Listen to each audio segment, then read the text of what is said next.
लोग राधे राधे बोलते रहते हैं। अब वृंदावन जाओ राधे राधे, बरसाना जाओ राधे राधे, गोकुल जाओ राधे राधे, नंदगांव जाओ राधे राधे, हर जगह जिसको भी आवाज दो राधे राधे राधे राधे, बस यही आवाज कानों में पड़ती है। कभी सोचा है कि क्यों बोलते हैं राधे राधे? क्यों लोग बार बार कहते हैं राधे राधे? श्री कृष्ण के भी भक्त होंगे तो बोलेंगे राधे राधे। कभी जानने की कोशिश की? तो ये प्रसंग सुनिए और जानिए कि क्यों कहते हैं राधे राधे। हरे कृष्ण दोस्तों, मैं हूं अनुज शर्मा। एक बार 3 साधु थे। 2 जवान थे, एक वृद्ध हो गए थे। जमुना किनारे बैठे थे, ठाकुर जी के अनन्य भक्त। पूरी जिंदगी सिर्फ कृष्ण कृष्ण कृष्ण कृष्ण कृष्ण कृष्ण कहते हुए निकल गए थे वृद्ध साधु। बाकी 2 साधु जवान थे, उनके शिष्य थे, लेकिन तीनों ही अनन्य भक्त थे। एक दिन मन में विचार आया कि सब राधे राधे कहते हैं, हम कभी राधा रानी के महल नहीं गए, बरसाना नहीं गए। बरसाना चलते हैं, जो भिक्षा में मिल जाता था उसी से जीवन यापन करते थे। सच्चे भक्त थे। किसी ने दे दिया तो खा लिया, किसी ने नहीं दिया तो कोई बात नहीं।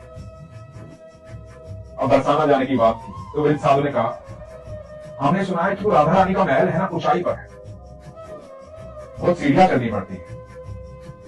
मेरे अंदर इतनी हिम्मत नहीं है कि इतनी सीढ़ियां चढ़कर ऊपर जाऊं। मैं तो यहीं से राधा रानी की मानसिक पूजा कर लूं, लेकिन तुम लोग जाकर जरूर आओ,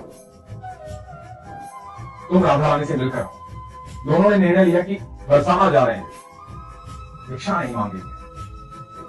भिक्षा इसलिए नहीं मांगेंगे क्योंकि वो तो राधा रानी का घर है, वहां तो राधा रानी का महल है, और हम तो ठाकुर जी के भक्त हैं।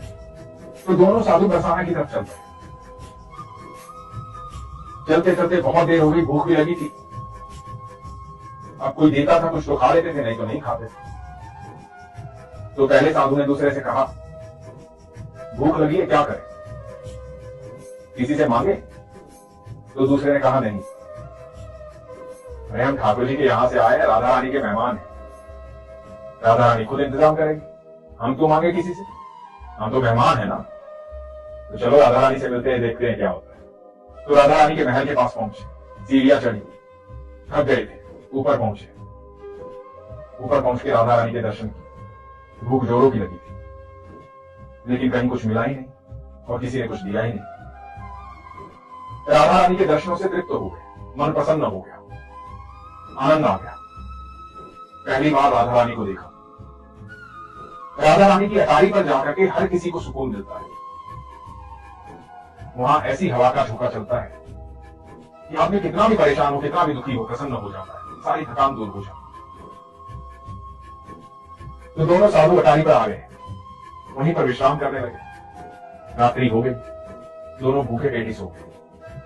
इधर राधा रानी की सेवा करने वाले गोस्वामी जी को स्वप्न आता है। स्वप्न में आती है राधा रानी। राधा रानी कहती है, गोस्वामी जी, मेरे 2 मेहमान आए और वो भूखे सो गए मेरी ही अटारी पर। आपने इतना भी ध्यान नहीं दिया कि कोई यहां भूखा सो रहा है। तो गोस्वामी जी ने क्षमा मांगी। गोस्वामी जी ने पूछा कि राधा रानी, मुझे तो पता ही नहीं। राधा रानी ने कहा, जाओ उन्हें भोजन करो, मेरी अटारी पर सो रहे, भूखे पेट सो रहे। गोस्वामी जी हड़बड़ा कर उठे, अटारी पर पहुंचे, देखा 2 साधु सोए। दोनों साधुओं को उठाया, मैं क्षमा चाहता हूं, आप राधा रानी के मेहमान हैं। तो साधुओं ने कहा कि नहीं, ऐसा तो कुछ नहीं, हम तो आए थे दर्शन करने, थक गए थे, कल सुबह वापस जाएंगे। तो गोस्वामी जी बोले कि आपने कुछ खाया नहीं है, मैं भोजन की व्यवस्था करता हूं, आप आराम से बैठिए, मैं भोजन लेकर आऊंगा। और गोस्वामी जी भंडारे में गए, प्रसाद लेकर आए, जो भोग का प्रसाद था, ला करके दोनों साधुओं को दिया। साधुओं ने भोजन किया, आत्मा तृप्त हो गई, मन प्रसन्न हो गया, राधे राधे बोलने लगे। गोस्वामी जी को राधे राधे किया, राधे राधे कहकर गोस्वामी जी चले। गोस्वामी जी बड़े डरे हुए थे, घबराए हुए थे, हड़बड़ाए हुए थे, क्योंकि ये शिकायत राधा रानी ने की। अब दोनों साधु वहीं अटारी पर फिर से सो गए। राधा रानी स्वप्न में आई। राधा रानी ने आके कहा कि कैसा लगा भोजन। दोनों के स्वप्न में आई और दोनों ने ही कहा कि बहुत अच्छा लगा, आनंद आ गया। मेहमान हो ना मेरे, ठाकुर के यहां से आए हो, कृष्ण के यहां से आए हो, भोजन में आनंद आया ना, कुछ और व्यवस्था करनी है? तो दोनों साधुओं ने कहा कि नहीं, महारानी, आपके दर्शन हो गए, आपको देख लिया, ये सब स्वप्न में चल रहा है। तो राधा रानी ने कहा कि गोस्वामी जी भूल गए, भोजन के पश्चात पान नहीं दिया, मेरे भोग में पान जो चढ़ा था उस पान का बीड़ा आपको नहीं दिया, ये पान भी दिया, पान ग्रहण करो, आप मेरे मेहमान हो। दोनों ने स्वप्न में पान लिया, राधा रानी को प्रणाम किया और राधा रानी स्वप्न में अंतर ध्यान हो। ये सुबह 4 बजे की बात है। दोनों की एक साथ निद्रा हुई, दोनों ने एक दूसरे की तरफ देखा, दोनों के मुख से निकला, राधा रानी आई थी स्वप्न में, पान दिया और दोनों ने देखा कि जहां वो सो रहे थे वहीं पर पान रखे हुए। वो पान जो राधा रानी ने स्वप्न में पान ग्रहण किया, जो उसे राधे राधे चिता, उसके बाद कभी लौटकर वहां से नहीं गए, बस राधा के होकर रहे।